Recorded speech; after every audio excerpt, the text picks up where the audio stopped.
नहीं पहुंचा पापा को कॉल किया कि पापा मेरा सिम जो है फॉर्मेट फिक्स है, मैं चाह रहा हूँ मिलियन से। पापा ने कहा कॉल कट कर दिए। मम्मी कह रहे वहाँ का पागल हो गया है क्योंकि इस्तेमाल नहीं हो रहा उसने था। तो ठीक है ऐसे बढ़ रहा है। तो मम्मी खूब बहुत परेशान। उनको लगा सब में स्टार्टअप में प्रेशर होता है, लोगों को लगता है कि हाँ वो तरह से दिमागी खेल हो गया हो।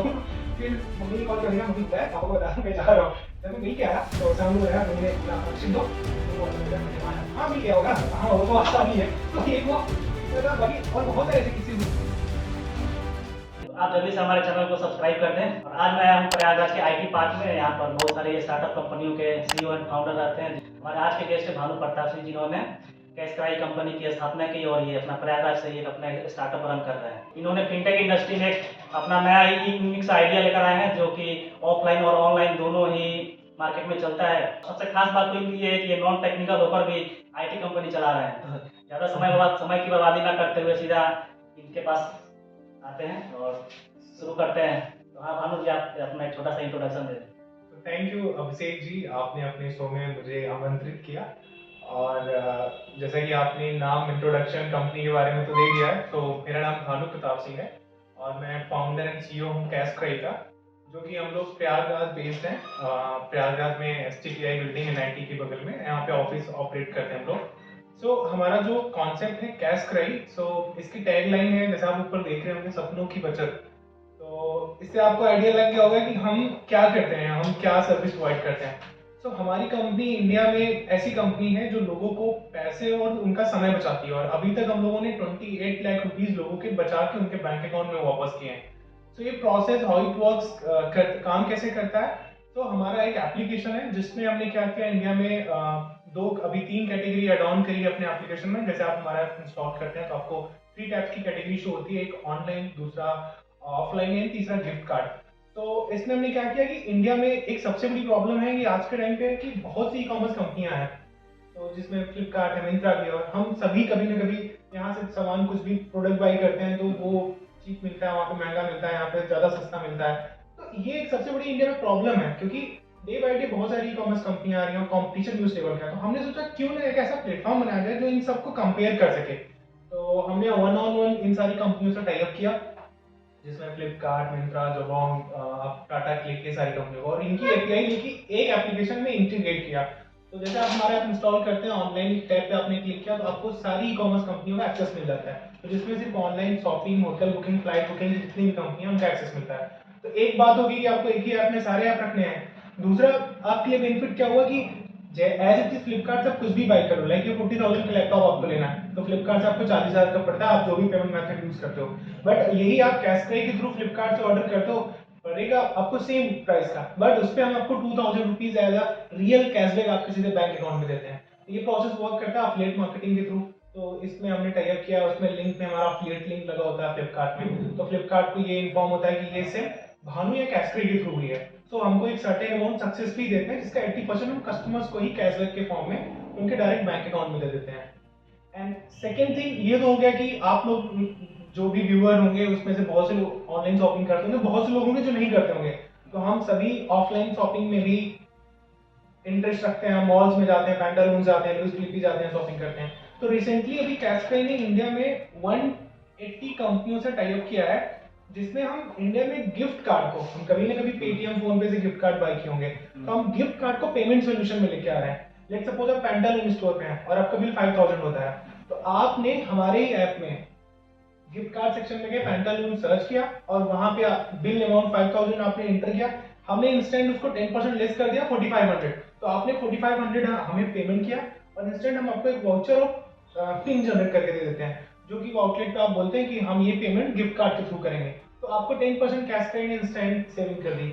अभी हम बनारस, लखनऊ और प्रयागराज के 3 स्टोर से मंथली 30-40 लाख की टोटल सेल कर रहे हैं पैंटालून के सिर्फ, और जिसमें अभी तक हम month on month 3 to 4 lakh का मतलब अभी पिछले महीने फरवरी में हमने 4 लाख रुपए लोगों के बचाए हैं ऑफलाइन शॉपिंग में। तो कैशक्राई एक ऐसा कॉन्सेप्ट बनना चाहता है कि क्योंकि हम सबकी एक सेविंग हैबिट होती है, हम एक एक रुपया बचाते हैं, बार्गेनिंग करते हैं, बट ऑनलाइन में आप बार्गेनिंग नहीं कर सकते। आपके पास अगर मतलब 50 पैसे भी नहीं है और आपका 1 लाख का सामान हो रहा है तो आप खरीद नहीं सकते हो।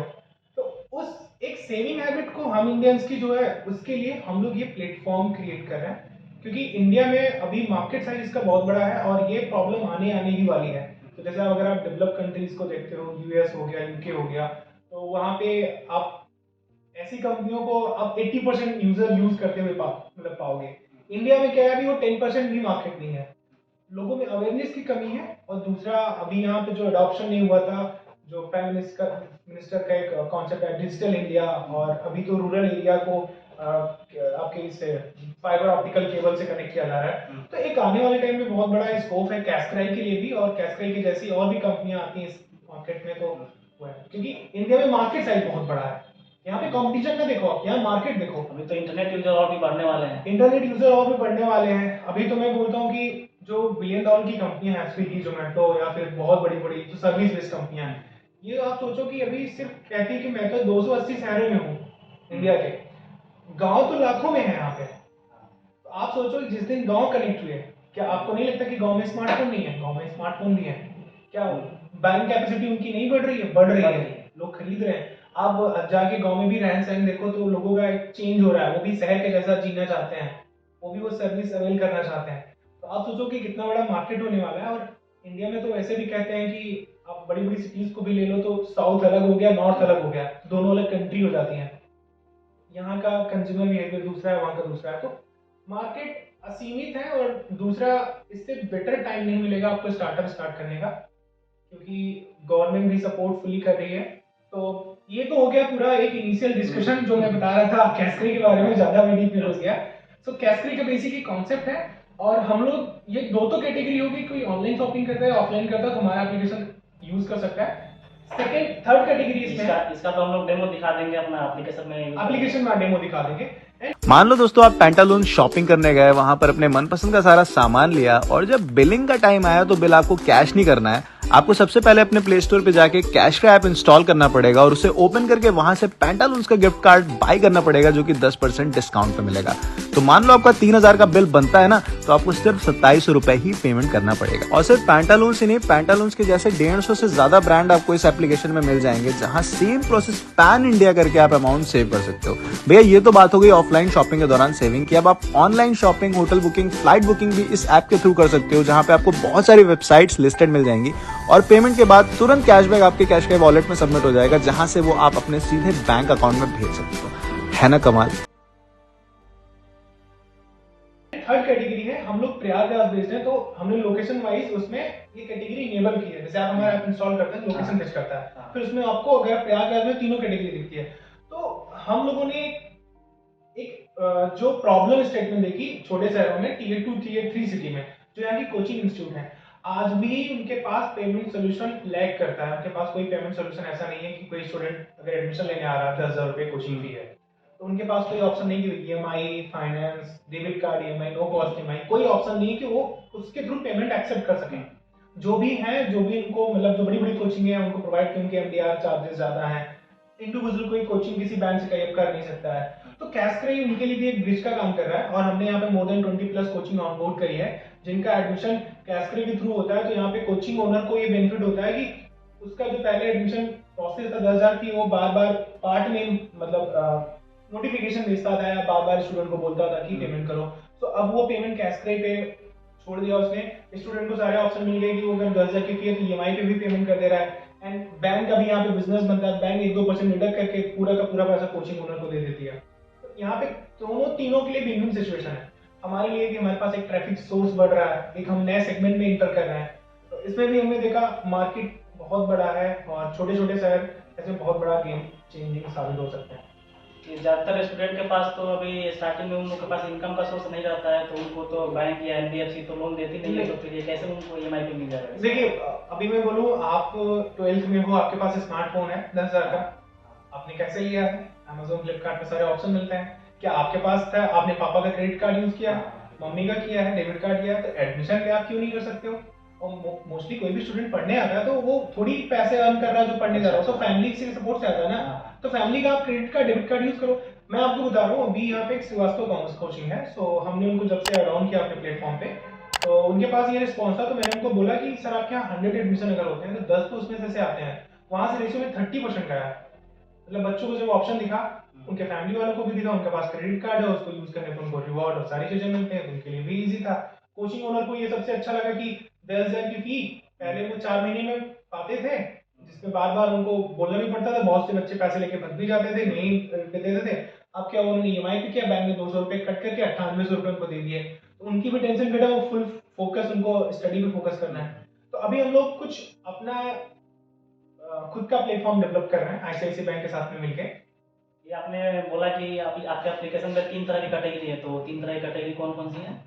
पहला है ऑनलाइन, दूसरा है गिफ्ट कार्ड, ब्रांड वाउचर, जो मैंने आपको क्या बोला, वो ऑफलाइन करते शॉपिंग के लिए नहीं, वो शॉपिंग के लिए है।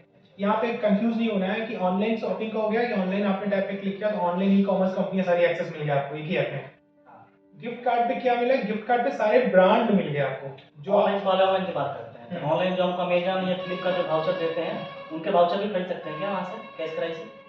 आप हाँ, ये वाउचर भी खरीद सकते हैं, गिफ्ट कार्ड भी खरीद सकते हैं। अच्छा, और एफिलिएट लिंक के थ्रू उनके शॉपिंग भी कर सकते हैं, उससे एक्स्ट्रा कैशबैक भी आपको मिल सकता है। मतलब आप जो भी शॉपिंग कर रहे हो, आप वो डायरेक्ट ना करके कैशक्राई में आके इन ऐप आप फ्लिपकार्ट से ऑर्डर कर रहे हो तो आपको। ये तो ऑनलाइन की बात। अब ऑफलाइन में आप कैसे वाउचर देते हैं? ऑफलाइन में देखिए, यहाँ पे मैं आपको बताऊं, गिफ्ट कार्ड ही हमारा ऑफलाइन सेगमेंट का वर्क है, हमने उसको नाम दिया गिफ्ट कार्ड। तो लेट सपोज आप पीटर इंग्लैंड स्टोर जा रहे हो, तो आपका बिल हुआ 10,000 रुपए, पेमेंट आप कैसे करते हो? डेबिट कार्ड से, क्रेडिट कार्ड से, या कैश या ऑनलाइन कैश। अब आपको वहां पे वैसे पेमेंट नहीं करना, आप वहीं खड़े खड़े पीटर इंग्लैंड ओपन किया गिफ्ट कार्ड सेक्शन में, कैश पे में, और वहां पे अमाउंट किया 10,000, आपका जैसे फाइनल बिल हुआ सारे डिस्काउंट ऑफर के बाद में। तो आपने जब कैश में 10,000 डाला तो कैश ने 10% उसको इंस्टेंट लेस कर दिया, नीचे 9,000 कर दिया। अब आपने स्वाइप अप टू कैश को कितना पेमेंट किया? 9,000 रुपए।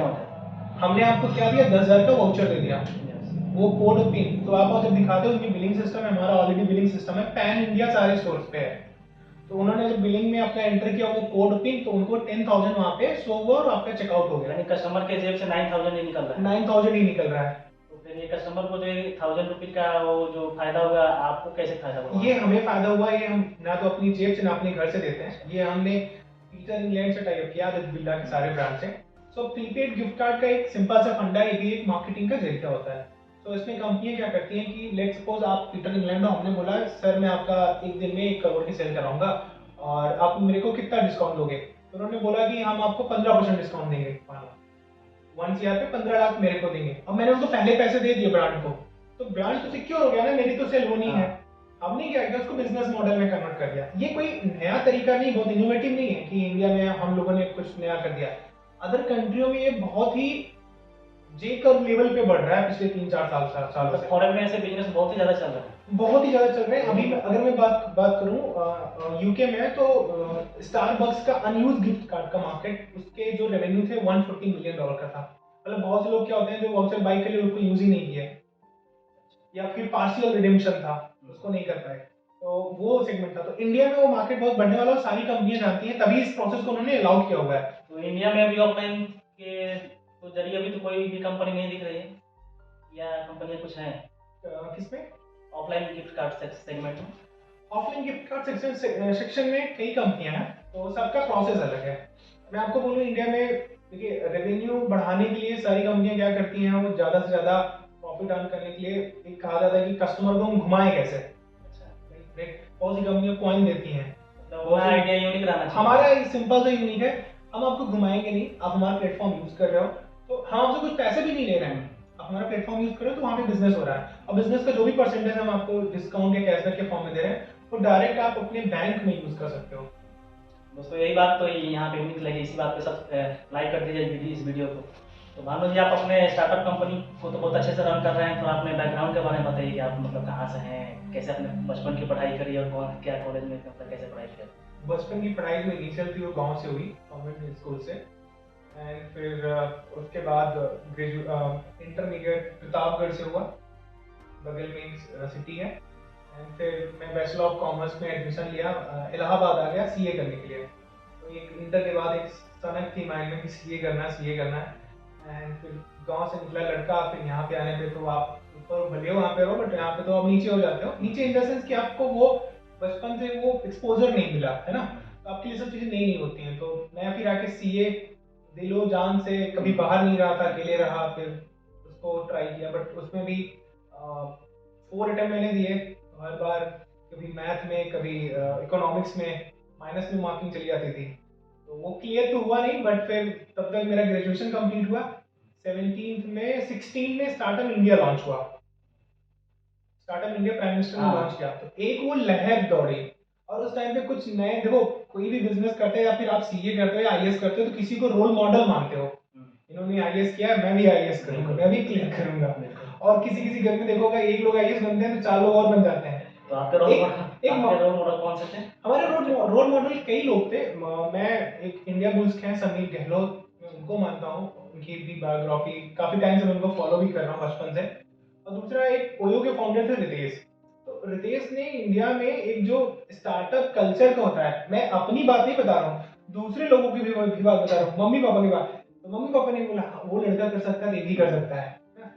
होता क्या है कि कल तो मैंने नहीं देखा ना, आज मेरे पास में क्या है, जब एक माहौल क्रिएट होता है एंड देन फिर वो स्टार्टअप इंडिया का माहौल आया, फिर इंटरनेट भी उसी टाइम पे जियो का एक पूरा सा चेंज आया। यहाँ पर आपको रोकना चाहेंगे, हमारे यहाँ के तो गार्जियंस ज्यादातर यही बोलते हैं कि बेटा सरकारी नौकरी की तैयारी करो, इन सब का कोई भरोसा नहीं रहता है। तो फिर आपके गार्जियन लोग क्या सपोर्ट करते थे स्टार्टअप के लिए? मेरी फैमिली में कभी ये नहीं था कि तुम यूपीएससी निकालो, तुम आईएएस बनो, पीसीएस बनो। मैं बेसिकली नाना के यहाँ बचपन से था, तो नाना आर्मी के रिटायर्ड हैं, तो उनकी एक वो दिशा दशा जो थी, कंटिन्यू एक आर्मी स्टाइल में रहना, आपका वर्कआउट से लेके खान पान से लेके सारी चीजें, 12th तक मैं उनके साथ में था, 11th तक था। तो उनका था, और उनका हमेशा से ये कहना था कि बहुत तुम्हें कुछ ये नहीं करना है, तुम मतलब सरकारी नौकरी को भी लेके ये नहीं था कि तुम ये नौकरी कर डालो, कोई प्रेशर नहीं था। तो उनका था जो करो अच्छे से करो, और कभी फैमिली से प्रेशर नहीं मिला, मैंने जो किया अपने मन से किया। और यही चीज होनी चाहिए लाइफ में कि आपको रिग्रेट नहीं फील होना चाहिए। और मैं पिछले 3 से 4 सालों से स्टार्टअप में लगा हूँ। आज भी कई लोग कहते हैं कि उनको नहीं पता है, क्योंकि बिजनेस तो आप करो, आपको अपने आइडिया पे कॉन्फिडेंस होना चाहिए। तो उनका भी पॉइंट होता है कि क्या कर रहे हो यार, कैसे चीजें चल रही हैं, अभी तक ये हो जाना। तो हर चीज एक टाइम लेती है और आपको वो वहां तक तो वेट करना पड़ता है। तो फैमिली का कभी कोई प्रेशर नहीं था, आज भी फैमिली का कोई प्रेशर नहीं है। मम्मी मेरी कहती है कि चलेगा तो ठीक है, नहीं तो आगे तुम एग्रीकल्चर में कुछ करना, एग्रीकल्चर में बहुत सारे स्टार्टअप की स्कीमें हैं। तो ये होता है फैमिली सपोर्ट, क्योंकि सबसे पहले आपके जो मेंटर होते हैं, इन्वेस्टर होते हैं, सपोर्टर होते हैं, वो मम्मी और पापा होते हैं, फैमिली होती है। अगर आपको स्टार्टिंग में सपोर्ट नहीं मिला तो आप फिर आगे कंटिन्यू नहीं कर सकते। और दूसरा जो मेरा बैकअप का मैं बात बोलूँ तो मैं फ्रंट एंड पे हूँ, बट बिहाइंड द सीन पूरी प्रॉपर टीम है, एक्सपीरियंस लोग हैं, एज वाले भी लोग हैं। तो एक मैं बोलूँ तो मेरे एज अ सेकेंड फादर मैं उनको कहता हूँ, इन द सेम सर हैं। तो वो BPCL Bharat pump compressor limited में वो company secretary, chief financial officer और जीएम की पोस्ट पे हैं। तो पीएसयू कंपनी है, एंड वो इलाहाबाद कॉस्ट अकाउंटेंट्स के चेयरमैन भी रह चुके हैं। तो मैं आपसे वही बोला कि 17 में मेरा सीए नहीं निकल रहा था, तो फिर मैंने ग्रेजुएशन के बाद डायरेक्ट सीएमए कोर्स में एडमिशन ले लिया। तो मुझे इंस्टीट्यूट में मिले, एंड 17-18 के वही स्टार्टिंग में मैंने ये 2 महीनों में लेके स्टार्ट कर दिया था। तो उनका बहुत ही क्लोजली सपोर्ट मिला, और उन्हीं की सपोर्ट से हम लोग फिर यहाँ तक पहुँचे। ये आप टेक्निकल फील्ड में कैसे घुसने का? 16 के पहले मुझे डोमेन नेम नहीं पता था कि डोमेन नेम क्या होता है। तो आप वहाँ से समझ सकते हो कि वहाँ से लेके फिर ये एप्लीकेशन डेवलपमेंट, ये प्रोसेस, एक टेक्निकल टीम बनाना, प्रोसेस करना। तो क्योंकि देखो इंटरनेट सबके पास में है, आज जरूरी नहीं है कि आप बीटेक करने आईटी जाओगे तभी आपके पास वो स्किल आएगी। आपके पास एक यूट्यूब यूनिवर्सिटी है, समझ लो, राइट? आपको कुछ भी सीखना है, अभी एसएसएल हम रिन्यू कर रहे थे, नहीं पता आपको, यूट्यूब पे जाके देखो, बहुत से वीडियोस पढ़े, आपको प्रॉपर बता देते हैं। कोडिंग तक के चीजें बनी हुई हैं, आपको बता देते हैं। अब तो चैट जीपीटी जो आ गया है, उसने तो पूरा एकदम चेंज ही कर दिया सिनेरियो, है ना? तो आपको ब्लॉगिंग का वो करना है, 4 लोग बैठा, 1 लोग बैठा के 4 लोगों का आप काम कर सकते हो। तो चीजें चेंज हो रही है। मेरा हमेशा से मानना है कि एज अ एंटरप्रेन्योर जो भी होता है, उसको सारी चीजें नहीं आनी चाहिए, उसको काम करना नहीं, कराना आना चाहिए कि हम ये प्रोसेस कैसे कर सकते हैं, हम एक टीम बिल्ड कैसे करें। क्योंकि आप अच्छे कोडर बन जाओगे तो आप अच्छी कोडिंग कर लोगे, आप अच्छे मार्केटिंग वाले कोर्स कर लोगे तो आप एक अच्छी मार्केटिंग कर पाओगे, लेकिन आपको सब चीज आनी चाहिए। आपने बहुत ही डट कर इन सब मुद्दों का सामना किया है, और दिख भी रहा है आपकी कंपनी बहुत ही अच्छा कर रही है। सक्सेस पाने के लिए आप कुछ की पॉइंट्स बता सकते हो? बताइए। सक्सेस पाने के लिए हमेशा से है कि आप कैलकुलेटेड रिस्क लो। ये नहीं कि हम 20वीं मंजिल से छलांग लगा रहे हैं, आपके पास सेफ्टी है, बैकअप है, तब आप करो कि पैराशूट हाँ नहीं तो मैं ओपन कर दूंगा, राइट? अगर आप वैसे करोगे तो मारे जाओगे। और वही सेम फिर स्टार्टअप में भी है, कहते हैं यहाँ पे 98% स्टार्टअप फेल होता है।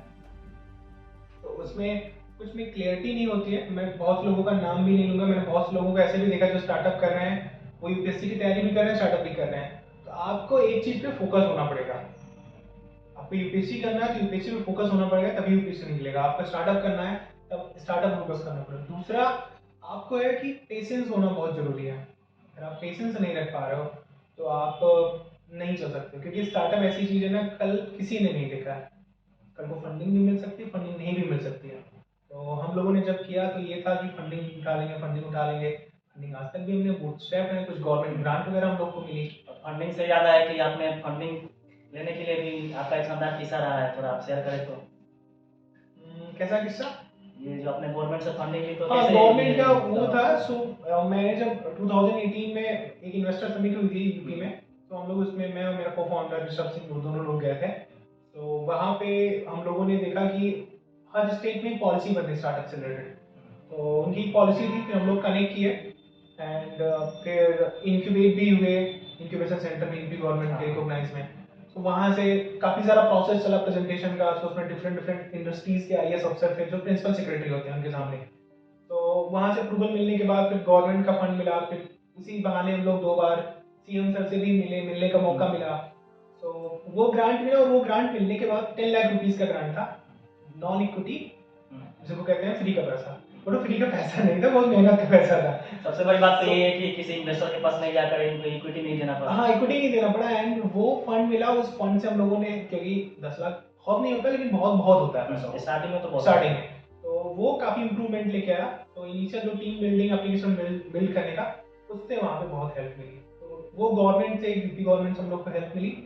सेकेंड, अभी सेंट्रल में जहाँ STPI बिल्डिंग में जहाँ ऑफिस है हमारा, ये यहाँ पे भी मैं प्रयागराज से, जहाँ पर हम लोग शूट कर रहे हैं वही STPI बिल्डिंग है। STPI software technology parks of India इसको बोलते हैं। तो इन्होंने हमें पिछले साल जून में सिलेक्ट किया। इनका एक चुनौती 3.0 स्कीम के तहत ऑल ओवर इंडिया से 32 स्टार्टअप सिलेक्ट किए। तो उसमें से प्रयागराज से 2 स्टार्टअप हुए थे, ट्रिपल आईटी से एक मैं। तो मैं एडिशन स्टेज पे सिलेक्ट हुआ एंड दिसंबर में फिर फुल फ्लेजर में हमने यहाँ पे सेटअप किया। तो यहाँ पे इनिशियल बहुत सारे सपोर्ट भी हैं, आपको एक वर्क कल्चर भी मिलता है काम करने के लिए। तो ये कुछ पॉइंट है जो, जैसा कि मैंने देखा है इनके ऑफिस में बहुत सारे ये अवार्ड भी मिले हुए हैं यूपी गवर्नमेंट की तरफ से, वो आपको दिखा देंगे वीडियो में। अच्छा भानु जी, आप ये क्या सोचकर आपने प्रयागराज को ही चुना अपने हेडक्वार्टर बनाने के लिए? जाता है स्टार्टअप तो दिल्ली, गुड़गांव या बेंगलोर जैसे सिटी में रहते हैं। नहीं, मेरा भी था, बट एक बात होती है कि मैंने आपको पहले भी बोला था, आई थिंक एक पॉइंट, कि दिल्ली बेंगलोर में जाते तो आपको ग्रोथ भी मिल सकती है, और दिल्ली बेंगलोर में आप जाओगे तो आप गुम भी हो जाओगे दिल्ली में। वहाँ तो एक कैब वाला भी स्टार्टअप आइडिया लेके चल रहा है। बट मेरा पॉइंट है कि यहाँ पे नहीं हुआ अभी। तो मेरा बिजनेस एक्चुअली वर्चुअल है पूरा। हमें कोई प्रोडक्ट नहीं बनाना, हमें कोई D2C ब्रांड नहीं है, लाइक कि हम कुछ प्रोडक्ट बना के कर रहे हैं, तो हमें कुछ एनवायरनमेंट चाहिए। बट हाँ, उसका इम्पैक्ट पड़ता है, क्योंकि यहाँ पे भी इन्वेस्टर लेके आना, इन्वेस्टमेंट डालना अपनी कंपनी में, इन्वेस्टर को ट्रस्ट दिलाना कि हम Tier 2, कहने को तो बहुत से इन्वेस्टर कहते हैं, गवर्नमेंट कहती है हम बहुत बढ़ावा कर रहे हैं, बट एक्चुअल जब ग्राउंड लेवल पे देखते हो तो आपको कंपनियां नहीं मिलती। अभी फिजिक्स वाला भी स्टार्टअप यहीं का था, वो नोएडा शिफ्ट हो गया। क्यों हो गया? क्योंकि वहाँ पे वो वाली अपॉर्चुनिटी ग्रोथ है, आपको पूरा एक्सेस मिलता है। तो मेरा जो पॉइंट था, ऐसा नहीं है कि हम लोग यहाँ पे किए यहीं पे रहेंगे, आगे अपॉर्चुनिटी दिखती है तो हम शिफ्ट करेंगे। बिजनेस बढ़ाना है, एक वो माइंड में लेके नहीं चलना है कि हम झुकेंगे नहीं तो टूट जाएंगे, राइट? तो एक ये है, और दूसरा जब आप यहाँ पे करते हो ना, तो आपको भी मिलता है, कल को कुछ भी इंप्रूवमेंट होता है तो उसका एक अलग मैसेज जाता है सोसाइटी में। अभी मेरे को देखते हुए, मैंने किसी को देख के स्टार्ट किया, मेरे को देख के 4 लोग और स्टार्टअप कर रहे हैं, तो वो एक होता है। तो ये मेरा था कि मुझे एक्चुअली Tier 2, Tier 3 सिटी से स्टार्टअप कल्चर बिल्ड करना है, अपना बिजनेस चलाना है, साथ में जो भी सपोर्ट हो सकता है सोसाइटी के लिए वो भी करना है।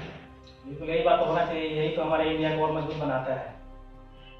तो भानु जी, आपकी कंपनी में कितने लोग अभी काम कर रहे हैं? हमारी कंपनी में भी 10 से 12 लोग हैं, इसमें 2 लोग वर्क फ्रॉम होम है, 10 लोग फुल टाइम ऑफिस में वर्क कर रहे हैं। भानु जी, आप ये नॉन टेक्निकल बैकग्राउंड से आते हैं, तो इन टेक्निकल टीम को कैसे मैनेज करते हैं? टेक्निकल टीम को एक ट्रस्ट और एक विजन से करते हैं, क्योंकि एक्चुअली आपको, अगर आप कहते हैं ना कि CEO हो तो लास्ट में सबकी निगाहें आपके ऊपर आती हैं।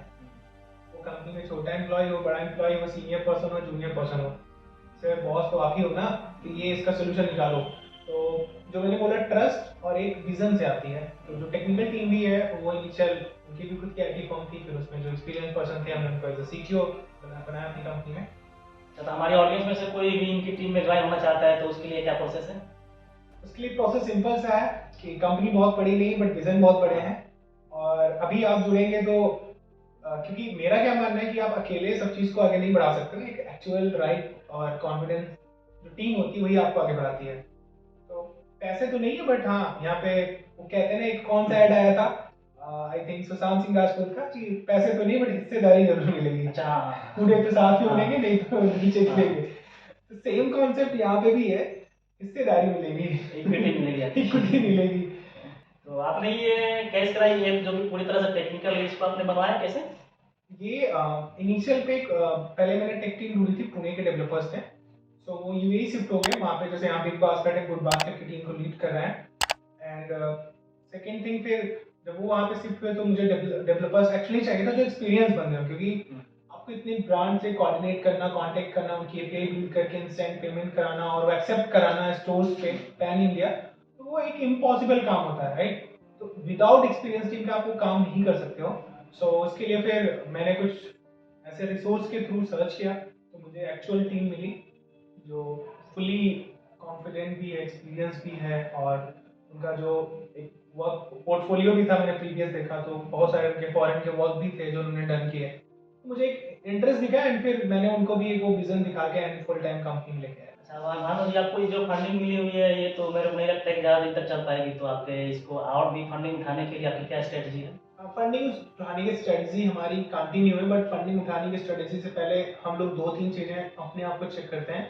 एक, कंपनी का बैकग्राउंड, दूसरा अभी हम कहाँ बेस हैं, प्रयागराज हैं, तो आप कितना भी बढ़िया आइडिया सोच लो मार्स पे जाने का, बट कोई एक पैसा नहीं देगा, क्योंकि यहाँ पे क्या है ना, एक वो माइंड सेटअप बन गया है कि वहां से क्या ही निकलेगा।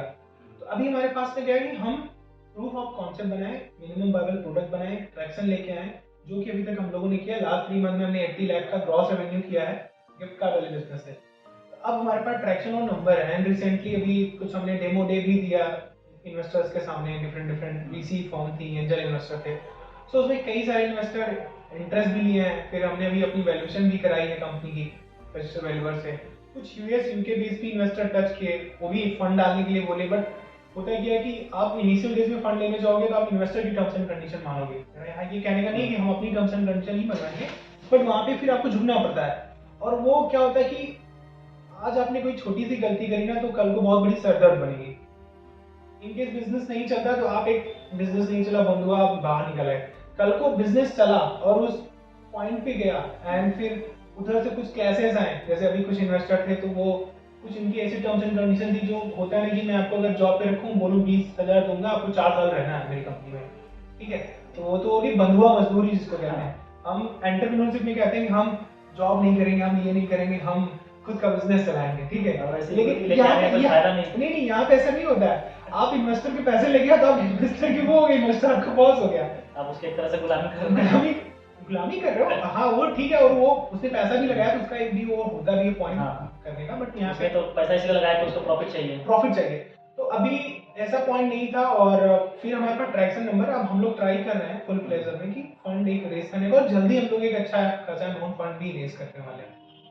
तो जैसा कि आपने बताया कि आपका केवल अभी ऑफलाइन गिफ्ट कार्ड से भी 80 लाख का रेवेन्यू जनरेट हुआ है, तो आपके ये टोटल कैश क्राई का रेवेन्यू कितना होगा? इसमें कैश क्राई का टोटल रेवेन्यू जो है वो अप टू 10 लाख का है। इसका वैल्यूएशन कितनी हुई है? इसमें हमारी जो कंपनी की अभी वैल्यूएशन है वो 15 CR समथिंग आई है। बहुत से लड़के हमको मिलते हैं कॉलेज में, जब यहाँ तक कि हम भी कॉलेज में थे तो हमारे दोस्त भी या हम लोग भी स्टार्टअप करने के बारे में सोच रहे थे, हम लोग को आइडिया ही नहीं मिला था, तो इनके बारे में हम पूछना चाहेंगे कि ये नया नया आइडिया कहाँ से लेकर आए? देखिए मैं आपको बोलूँ तो आइडिया क्या होता है ना, आपकी मनस्थितियाँ परिस्थितियाँ बदलती हैं, और परिस्थितियों में जब आप जाते हो ना तो सारे रास्ते भी बदल जाते हैं। तो एक होता है ना कि हमें एक आँख से कहाँ तक दिखाई देता है, 1 किलोमीटर 2 किलोमीटर तक, लेकिन अगर आपको 10 किलोमीटर देखना है तो एक ही आँख से नहीं दिखेगा, आपको पहले 2 किलोमीटर जाना होगा एंड नेक्स्ट फिर 2 किलोमीटर का वो रेशियो दिखेगा, फिर ऐसे से करके। तो बिजनेस भी ऐसा होता है, आपको ये नहीं होता कि हम ये कर डालेंगे। मैं एक छोटा सा एग्जांपल देता हूँ अमेजोन का। अमेजोन पहले बुक सेलिंग से आया, आज अमेजोन बिजनेस ऐसा एक्सपैंड कर चुका है, हमें और आपको भी नहीं पता वो कहाँ पे है, राइट? तो मैंने जो कैश क्राई में रियलाइज किया, पहले हमने ऑनलाइन कैशबैक से स्टार्ट किया, वहाँ पे हमने कुछ प्लस और माइनस दोनों पॉइंट देखे कि बिजनेस में क्या रुकावटें आ रही है, किस वजह से नहीं बढ़ पा रहा है बूट स्टेप बिजनेस। तो फिर हमने उसमें किया कि कैटेगरी बनाई फिर हम और कैटेगरी को ऑनबोर्ड करेंगे, क्योंकि इंडिया में जो हमारा यूजर बेस है जिसको हम बोलते हैं, वो हमारा 18 से लेकर 60 साल का 80 साल का यूजर बेस है। जितने भी लोग स्मार्टफोन यूज करते हैं वो कैशफ्री की यूजर है, राइट। तो मुझे वो दिखा एंड फिर मुझे लगा कि कोई ऑनलाइन नहीं करता तो ऑफलाइन तो करता है ना। तो गिफ्ट कार्ड के पहले हम लोगों ने खुद का सोल्यूशन बनाना स्टार्ट किया, बट इंडिया में क्या है कि यहाँ के कस्टमर ऐसे हैं, तो वो हमेशा सोचते हैं कि हम कंपनी ब्रांड को और पार्टनर को चुने कैसे लगाएं, और पार्टनर भी हमेशा सोचता है कि मैं सर्विस प्रोवाइडर को चुने कैसे लगाऊं। अभी वही साथ में बहुत सारे ऐसे केस होते हैं जो प्रॉपर्टी ओनर आप बुक करो वो नहीं एक्सेप्ट करते हैं, कोई बुक किया फर्स्ट टाइम फिर वो डायरेक्ट बुकिंग ले लेते हैं। तो ये कई पॉइंट है जो बूट स्टेप बिजनेस यहाँ पे नहीं चल पाएंगे। तो फिर हमने इसमें और कैटेगरी जोड़ी, और जब ये कैटेगरी जोड़ी हमने इसमें कि हमने गिफ्ट कार्ड सेगमेंट को लेके आए, कोचिंग को लेके आए, तब से हमें फिर इसी बूट स्टेप बिजनेस जो पहले 3 साल में हमने बिजनेस किया और 3 महीने में हमने कर लिया, वो ग्रोथ में यहाँ पे देखी। फिर आपको एक मार्केट का अंदाजा भी हो जाता है कि क्या चीज चलेगी क्या चीज नहीं चलेगी। तो हम लोगों ने 3-3.5 साल में ये तो ऑब्जर्व कर लिया कि क्या चीज और कैसे चलेगी। स्टार्टअप का मेन मोटिव यही होता है कि हमें मार्केट में रियल प्रॉब्लम क्या चल रही है, अपन उसी पर आइडेंटिफाई करना है। तो इसको आइडेंटिफाई आपने इसको किया, और भी आपने जैसे बता रहे थे एक बार कि बहुत सारे ये मतलब रेंट जो उबर ओला ये जो गाड़ियाँ चलती हुई हैं उनका एक अलग से कोई एप्लीकेशन आ जाए जो उनको कंपेरिजन करके रेट बता दे। बिल्कुल बिल्कुल बताते हैं, आज भी है। आपको भी कैब बुक करनी है या फिर आपको बाइक टैक्सी लेनी है, तो कई सारे एग्रीगेटर जो प्रोवाइडर है, आपका है रैपिडो है, उबर है, ओला है, तो अभी हम लोगों की इनसे भी बात चल रही है। तो आपको कैशक्रे में जब कैब का कैटेगरी का ऑप्शन आएगा तो आपने लोकेशन डाला कहाँ जाना है और कैशक्रे तुरंत कंपेयर करके बता देगा आपको कि ओला से आपको इतनी की पड़ेगी कैब, उबर से इतनी की पड़ेगी, रैपिडो से इतनी की पड़ेगी बाइक। तो कस्टमर को क्या है, एक ही प्लेटफॉर्म पे उसने कंपेयर कर लिया। और ये प्रॉब्लम रहेगी, मैं हमेशा बता दूं, क्योंकि कुछ कंपनियां ऐसी हैं जो वेल फंडेड और डिस्काउंट देके आपको अट्रैक्ट कर रही हैं, कुछ कंपनियां जो अपने ही फंड से चल रही हैं वो डिस्काउंट नहीं दे रही हैं। तो ये प्लेटफॉर्म की इंडिया में सख्त जरूरत है, क्योंकि इंडिया में आप सोचो कि यहाँ पे सब्जी लेने के लिए लोग 2-2 रुपए के लिए वो कर लेते हैं, राइट। तो ऑनलाइन पे जब चीजें अभी उतना तो रेशियो है नहीं, लेकिन जो जनरेशन आ रही है नेक्स्ट 2-3 ईयर्स में, आप सोचो कि कितने लोग आ जाएंगे ऑनलाइन में, कितनी चीजें होंगी। तो वहाँ पे तो ऐसा कोई प्लेटफॉर्म होना चाहिए ना जो कंपेयर कर सके। आप ये इस पे कैश प्राइस पे न्यू कस्टमर को लाने के लिए क्या मार्केटिंग करते हैं? अभी हमारी मार्केटिंग स्ट्रेटजी जो है माउथ टू माउथ है, कस्टमर से ही है। कुछ थोड़ा बहुत हम लोग कीवर्ड प्रमोट करते हैं एंड बहुत ज़्यादा पेड प्रमोशन हम नहीं कर रहे हैं, और कुछ स्टोर्स पे हमने परमिशन ली है, मतलब लाइक ऑफलाइन जो स्टोर्स हैं पैंटालून, लुइस विटन सबके, वहाँ से बहुत सारे हमें कस्टमर गेन हो रहे हैं। इसका डेमो हम लोग दिखा देंगे स्क्रीन रिकॉर्डिंग करके कैसे ऑफलाइन मर्चेंट पे हमको डिस्काउंट मिलता है। जरूर। और आपकी कॉस्ट कस्टमर एक्विजिशन कॉस्ट कितनी पड़ती है? कस्टमर एक्विजिशन कॉस्ट हमारी है 4 to 6 रुपीज के बीच में आती है एक कस्टमर की, और डिजिटल में आती है, ऑफलाइन में थोड़ा सा डिफरेंट है, ऑफलाइन में समथिंग। हाँ वही है। हाँ हाँ, तो ये एक बहुत ज़्यादा भी नहीं है कस्टमर एक्विजिशन कॉस्ट, बट अभी आप तो गूगल पे जाओ तो एक कीवर्ड के 400-400 रुपए लिए जाते हैं। ज़्यादातर स्टार्टअप क्या है कि अभी इनिशियल फेज में लॉस में रहते हैं, तो आप अभी प्रॉफिटेबल में हैं कि? हम ब्रेक इवन पे पहुंच चुके हैं, जो इन्वेस्टमेंट किया वो तो निकल चुका है, एंड अब क्योंकि जो प्रॉफिटेबल तो हम लास्ट 2-3 ईयर से हमारी जो आई थिंक एनुअल रिटर्न बढ़ रहा है उसमें हम प्रॉफिटेबल। हमने स्टार्ट कब किया था कैशक्राई को? कैशक्राई को मैंने ये 18 में आइडिया आया था, 19 में स्टार्ट किया, फिर 2020 में कोविड थोड़ा सा डिस्टर्ब किया है, फिर 21 में भी कोविड का थोड़ा सा इम्पैक्ट था। फुल फ्लेजर में बिजनेस हमारा स्टार्ट हुआ है अभी अक्टूबर से। हमारे ये टेक्निकल कॉलेज के स्टूडेंट होते हैं उनके लिए कुछ टिप्स जो अपना सोचते रहते हैं कि हमको प्लेसमेंट लें या प्लेसमेंट ना देखिए, लें। मैं सिंपल सा फंडा बोलता हूँ कि इंडिया में ना सब आईएएस बन सकते हैं, ना सब इंजीनियर बन सकते हैं, ना सब डॉक्टर बन सकते हैं, ना सब एंटरप्रेन्योर बन सकते हैं, राइट। तो ये एक परसेंटेज है, और इस परसेंटेज में देखो, लाइक मैं एंटरप्रेन्योरशिप में मैं आईएएस क्यों नहीं बन सकता, लेकिन आईएएस बनने वाली क्वालिटी होनी चाहिए आपके अंदर, राइट। तो क्वालिटी का मतलब होता है कि वो पढ़ाई से होती है, वो होती है। एंटरप्रेन्योरशिप का जो क्वालिटी होती है वो ना वो होती है आप रिश्तेदारी, घर परिवार से भूल जाओ, पर्सनल लाइफ भी भूल जाओ आप, और आपके पास ये होना चाहिए कि आपको यहाँ से मुंबई जाना है, दिल्ली जाना है, तो आप ट्रेवल कर सकते हो, आप ये कर सकते हो। आपको ऑफिस में आ रहे हो, झाड़ू लगाने वाला नहीं लगा, झाड़ू भी लगा दे रहे हो आप, राइट। फिर आपको पिच करनी है इन्वेस्टर सामने, पिच भी कर दे रहे हो, फिर टेक्निकल टीम को हैंडल करना है उसको भी कर ले रहे हो, फिर कोई टेक्निकल ग्लिच आ गया, नहीं टीम खुद को आपको मैनेज करना है, गूगल पे सर्च करके कर ले रहे हो, फिर आपको अकाउंटेबिलिटी भी देखनी है, वो भी अगर इनिशियल टीम नहीं वो भी आप हैंडल कर ले रहे हो। बहुत लोग क्या होते हैं फट जाते हैं, ये कैसे होगा। मैं बोलूँ तो मैं 5 मिनट की प्रेजेंटेशन के लिए मुंबई 2019 से 20 में मैं गया था, मुंबई गया था। मैंने 4 दिन का ट्रेवल किया था सिर्फ 5 मिनट की प्रेजेंटेशन के लिए। तो मुंबई भी नहीं घूमा, मैं सीधा स्टेशन से उतरा एंड रात को होटल लिया, फिर नेक्स्ट डे किस देके फिर शाम तक रिटर्न आ गया। तो अभी कोई बोले कि 5 मिनट के लिए मुंबई जाना है, 2-4 दिन ट्रेवल करना है, हम नहीं जाने वाले। वो होना चाहिए, और एक पागलपन जिसको बोलते हैं, जुनून बोलते हैं, वो होना बहुत जरूरी है इनिशियल डेज में। आगे के लिए नहीं पागलपन जरूरी है, बट शुरुआत में आपको एक वो होती है। आज मैं भी सोचता हूँ कैस्ट्रे को लेके, तो ये लगता है कि वो पागलपन थी कि हम लोग एक ओशन में कूद गए, अब यहाँ पे एक बीच में आ गए हो तो अब आपको तैरना पड़ेगा, नहीं करोगे डूबोगे, हाथ पाँव मारोगे तो आगे निकल ही जाओगे, ऑप्शन मिल ही जाता है। कहते हैं ना, वो कुछ नहीं होगा तो तजुर्बा होगा। तो चलो तजुर्बे लेके ये नहीं कि हम उसकी दाल रोटी खाएंगे, बट हाँ ये है कि वही तजुर्बा होता है कि अगर मुझे कोई नया वेंचर स्टार्ट करना है तो जो मुझे 3 साल लगे वो 3 महीने में हो जाएगा। आपके नेटवर्क बन जाते हैं, कनेक्शन बन जाते हैं, फिर एक सोसाइटी में आपका जो इकोसिस्टम है स्टार्टअप में नाम हो जाता है कि हाँ ये है, ऐसे कर रहे हैं। अब कुणाल साहब को देखो, क्रेड वो चला रहे हैं, उन्होंने रिसेंटली अनाउंस किया था 15,000 सैलरी लेते हैं। तो उन्होंने क्रेड को उनका मर्जर हो गया था स्नैपडील के साथ में, आज एग्जिट लेके फिर अब खुशी के लिए काम कर रहे हैं ना, उनके पास नेटवर्क हो गया, सारी चीजें। ये कॉलेज स्टूडेंट को यही डाउट रहता है कि हम प्लेसमेंट ले या मतलब यहीं से स्टार्टअप करें, तो इसके बारे में आप क्या सलाह देना चाह रहे हैं? पहले या जॉब करके देखो उसके बाद आपको एक्सपीरियंस मिल जाएगा कि कैसे मेरा मानना है कंपनी स्टार्ट कर सकते हैं। मैं बोलूँ या कोई भी बोले, मेरे को भी बहुत से लोग बोले कि स्टार्टअप ऐसे नहीं ऐसे नहीं, लेकिन मेरे अंदर एक जुनून था, मुझे करना है तो करना है। मैं बस यही सजेस्ट करूंगा कि आप पहले अपना बैकअप देखो। बैकअप इन द सेंस कि फैमिली का बैकअप कैसा है, लोकल इकोसिस्टम कैसा है, मेरी कन्विंसिंग पावर कितनी है, हम लोगों को कन्विंस कर पाते हैं कि नहीं कर पाते हैं। तो अगर ये 2-3 चीजें होंगी तब आप डायरेक्ट स्टार्टअप करो, नहीं है तो आप पहले जॉब में जाओ। बहुत से लोग 40 साल के बाद स्टार्टअप शुरू किए हैं। KFC वाले ने तो 60 साल पे है ना वो स्टार्ट किया। तो बात यहाँ पे वो होती है। दूसरा, आपके पास वो एक, मैंने बोला ना, बैकअप भी देखो। फैमिली में ऐसा नहीं कि आप अकेले हो, आपके पास सारी रिस्पॉन्सिबिलिटी है और आप स्टार्टअप में आ गए। जैसे मेरा भी सीन है, मैं अकेला हूँ, तो अभी पापा तो चलो जॉब कर रहे हैं, सारी चीजें कर रहे हैं, बट मेरे ऊपर रिस्पॉन्सिबिलिटी है। मैंने कैलकुलेटेड रिस्क लिया कि आज के टाइम पे क्या है कि आप वो लग्जरियस लाइफ अगर छोड़ दो तो कोई भूखा नहीं मरेगा। सबके बैकअप प्लान इतने हैं, मम्मी पापा गांव में है, शहर में है, वहाँ पे है, तो आप इतना हाथ पाँव मारोगे चलेगा। बट हाँ, लाइफ मिली है तो फिर एक होता है कि हम जॉब करके एक फ्लैट लेके वो करके 20 लाख का पैकेज ले गए और वो सेटअप कर ले, वो भी अपनी जगह लोग करते हैं, सही है।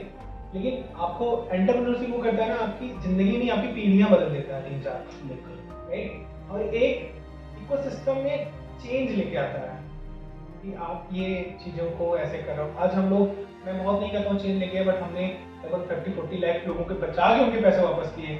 हमने समथिंग कुछ 10 लाख रुपए जीएसटी गवर्नमेंट को पे किया हमारे बिजनेस ने। तो एक अब हम लोग कंट्रीब्यूट कर रहे हैं इकोसिस्टम में, तो वो होता है। और इससे आपको सेटिस्फेक्शन जिससे भी हो, जॉब से हो तो जॉब करो, एंटरप्रेन्योरशिप में है तो एंटरप्रेन्योरशिप करो।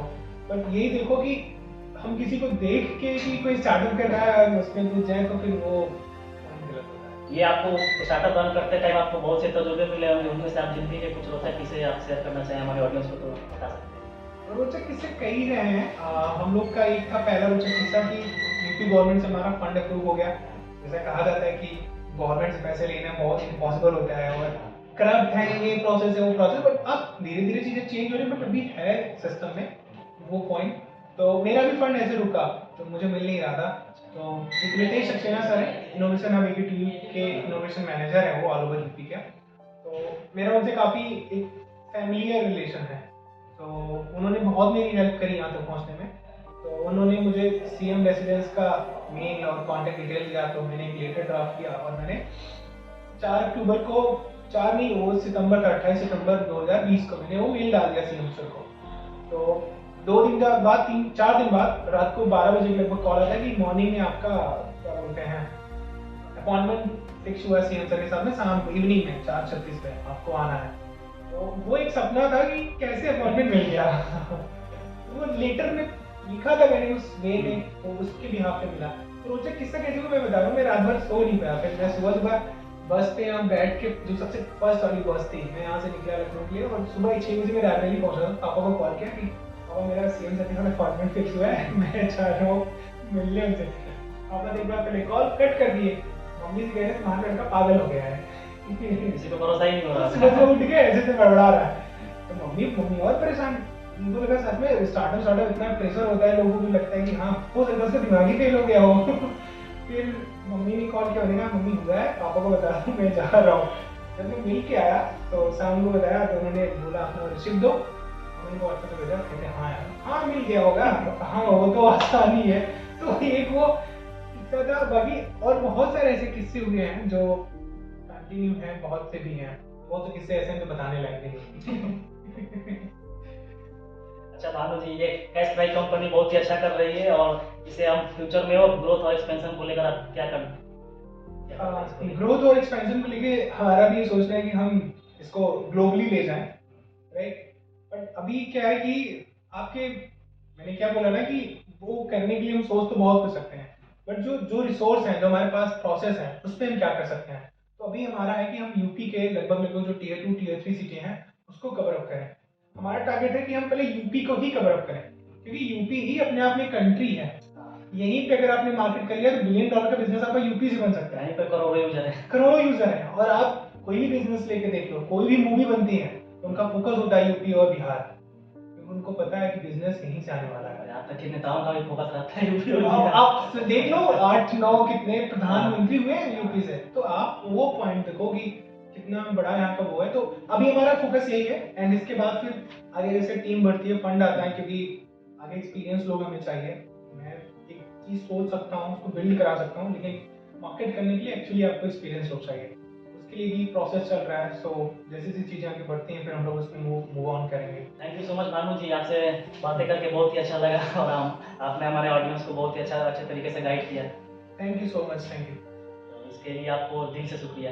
अरे आपको दिल से शुक्रिया कि आप ग्वालियर से चल के छोटे से इंटरव्यू के लिए आए। है ना, तो वो करेज दिखता है कि आपका भी ये स्टार्टअप है ना। तो चीजें हैं, और आपने भी क्वेश्चन क्या बोला कि हमें स्टार्टअप करना है, जॉब करें पहले। आपका क्या एक्सपीरियंस है, पहले जॉब करो एंड सिक्योर हो, फंड आए एंड देन तब मूव ऑन करो। आपने भी जो सेटअप किया 2-3 लाख रुपए कैमरे में लगाए, सब चीजों में किया, तो वो भी आपकी एक जर्नी, आप भी इससे एक्सपीरियंस लो और आप इतने एंटरप्रेन्योर से मिलते रहो, सबका एक आइडिया सेटअप करके हाँ क्या चीजें करी जा सकती हैं, वो बहुत बड़ा पॉइंट है। पहले मैं ऑनलाइन इंटरव्यू लिया करता था, यही सब नेटवर्क सीखने के लिए कि मैं अब ऑफलाइन जा करके इंटरव्यू लेना शुरू किया। तो दोस्तों आप इस चैनल को जल्दी सब्सक्राइब कर दें और लाइक कर दें, वीडियो को शेयर कर दें। मिलते हैं आपसे आप किसी और वीडियो में, तब तक के लिए धन्यवाद।